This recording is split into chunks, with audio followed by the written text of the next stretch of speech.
बिस्मिल्लाहिर्रहमानिर्रहीम। मैं कैसर अहमद राजा, उम्मीद है आपकी बिल्कुल ठीक होगी। इस्लाम ब मुकाबला साइंस, ये टॉपिक जो है ये बहुत ज़्यादा आ रहा है। लोग कमेंट्स में भी बहुत कहते हैं कि देखें दीन जो है वो तो बस सारी हतमी बातें होती हैं, साइंस इस बेहतर है इसलिए कि साइंस तुम्हें कोई चीज़ गैर हतमी, हर चीज़ गैर हतमी होती है, हतमी नहीं होती है। आप किसी को भी चैलेंज कर सकते हैं, आप ये कर सकते हैं, वो कर सकते हैं, वगैरह वगैरह वगैरह। अब मैं उसकी जो तकनीकी तफसीरात है मैं उसमें जाए बग़ैर मैं दो चार चीज़ें आपके सामने रखूँगा कि असल में हम जुल्म कर क्या रहे हैं। देखिए, इस्लाम का एंड फॉर दैट मैटर किसी भी और रिलीजन का साइंस के साथ कोई मुकाबला है ही नहीं और हो भी नहीं सकता। उसकी एक वजह है, उसकी वजह यह है कि इस्लाम जो है वो एक बॉडी ऑफ नॉलेज है। कोई भी जो मज़हब होता है वो एक बॉडी ऑफ नॉलेज होता है। साइंस जो है ये एक प्रोसेस ऑफ डिस्कवरी है, एक टूल है जिसके ज़रिए हम चीज़ों को डिस्कवर करते हैं। देखें, let me put it this way to you. आप बाबर आजम का और विराट कोहली का मुकाबला करें तो ये एक बड़ा जायज़ मुकाबला है, इसलिए कि दोनों एक ही खेल खेलते हैं, यानी कि क्रिकेट।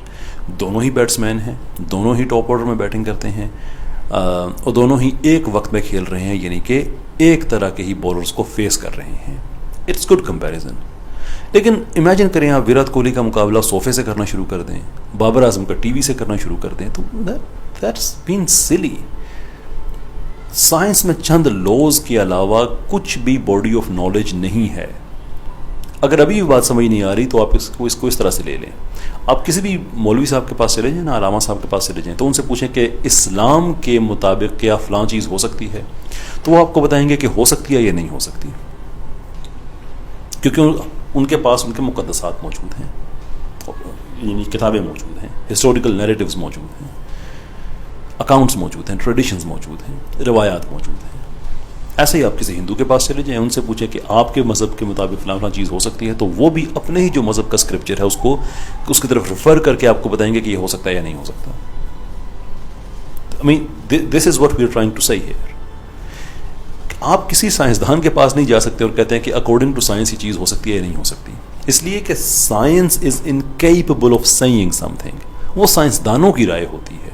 ये और बात है, आजकल की जो साइंटिफिक दुनिया है उस पर जो मुल्हिद है उनका ज़्यादा तसल्लुत है, ज़्यादा उनका एक डोमिनेंस है उसकी, और साइंस को लिबरेट कराना भी बड़ा ज़रूरी है। मैं भी उस सिलसिले में काम कर रहा हूँ एंड आई वुड इमेजिन कि सबको करना चाहिए, इसलिए कि I simply refuse to accept कि आपने साइंटिफिकली कोई चीज़ डिस्कवर कर ली है, मिसाल के तौर पे कि सियारे किस तरह से अपने अपने ऑर्बिट्स में घूमते हैं और वहाँ से आप कंक्लूजन ड्रॉ करें कि खुदा नहीं है। दैट इज़ जस्ट बीइंग सिली। यानी मैं अगर यानी पूरी दुनिया के साइंटिस्ट अगर इकट्ठे हो जाएं, पूरी दुनिया के साइंटिस्ट, और वो अगर आपको एक, और भाई मैं कहता हूँ साइंटिस्ट तो आई मीन बायोलॉजिस्ट और फिजिसिस्ट्स, मैं सिर्फ इन दो ग्रुप्स की बात कर रहा हूँ, और अगर आपको अगर वो एक इकोनॉमी का मॉडल बना के देते हैं कि आपको अपने मुल्क की इकोनॉमी इससे चलानी चाहिए और हम साइंटिस्ट हैं, आप हमारी बात मान लें, तो आप कहेंगे कि ये बेवकूफ़ों वाली बात है, आपका इकोनॉमी से क्या ताल्लुक़ है। हाउ डू यू, आप अपना काम करें, हमें बताएं कि बायोलॉजी की टेक्निकल डिटेल्स क्या हैं, ह्यूमन एनाटमी की बातें हमें बताएं। जब आप फिज़िक्स की बात करते हैं, जब आप एस्ट्रोफिज़िक्स की बात करते हैं, कायनात की बात करते हैं, कॉस्मोलॉजी की बात करते हैं, तो हमें ये बताएं कि how the system works. Going beyond that is not your scope. जैसे आपका इकोनॉमी से कोई ताल्लुक नहीं है, आपका लॉ से कोई ताल्लुक नहीं है, ऐसे ही थियोलॉजी से भी आपका ताल्लुक नहीं है, रिलीजन से आपका कोई ताल्लुक नहीं है। There is absolutely no way by which you can scientifically tell us कि खुदा का कोई वजूद नहीं है। लेकिन बदकिस्मती ये है कि हम भोले वाले लोग भी इसमें आ जाते हैं, कहते हैं कि देखें जी अब तो साइंस भी फलां बात मान गई है। ओ भाई, science is as an entity it's not even possible to conceive the idea कि साइंस भी किसी चीज़ को एक्सेप्ट कर सकती है। It is impossible. वो साइंटिस्ट कर सकता है, जिससे वो कल इनकार भी कर सकता है और करता भी है, उसकी चीज़ गलत भी साबित हो सकती है। आप इवोल्यूशन को ही ले लें, डेंटन एक बायोलॉजिस्ट है, उसके साथ डॉकिंस बायोलॉजिस्ट तो नहीं है लेकिन चले बहुत ज़्यादा काम है, आई थिंक बायोलॉजी से पढ़ी भी है। अब एक का व्यू है कि डार्विनिज्म बिल्कुल ठीक है, दूसरे का नहीं, बिल्कुल गलत है, नहीं हो सकता। अब इसमें से साइंस कौन सी है? दोनों ही इक्वली क्वालिफाइड हैं, इसमें से कुछ भी साइंस नहीं है। वो एक साइंटिस्ट का व्यू है, एक साइंटिस्ट का व्यू है। अब आप कहें कि नहीं सब साइंटिस्ट एक बात करें तो साइंस तो जमहूरियत पे चलती नहीं है। साइंस अगर जमहूरियत पे चलनी होती तो डार्विन भी एक ज़माने में फ्रिंज था, अकेला ही था, ये बाट कर रहा था। ट्रूथ इज़ दो थे उस वक्त, अल्फ्रेड भी था और ये था, लेकिन बाकी जो थे वो तो इस चीज़ को नहीं मानते थे। तो कहने का मतलब ये है कि इन टर्म्स में हमें नहीं फंसना चाहिए।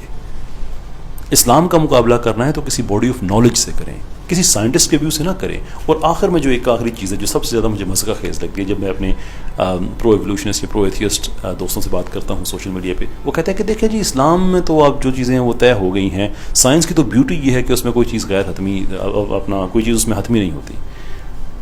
ہم ویری سوری, کیا اس سے زیادہ بیوقوفی کی بات آپ میرے سامنے رکھ سکتے ہیں کہ آپ خود جس چیز کو کہہ رہے ہیں کہ وہ غیر حتمی ہے, اس غیر حتمی چیز سے آپ نتیجہ اخذ کر رہے ہیں کہ فلاں چیز غلط ہے, جس پہ خود آپ کی کوئی کنکلوژن نہیں ہے, but based on your lack of conclusion you are concluding that something is wrong. Honestly speaking, I have no idea کہ اس سے کیا اور مسئلہ خیز بات ہو سکتی ہے. خیر, یہ ایک چیز جو کلیئر کرنا بڑی ضروری تھی. Hopefully this does make sense. If there are any questions, by all means shoot them. We'll see if I can address them. بہت شکریہ آپ کا. السلام علیکم.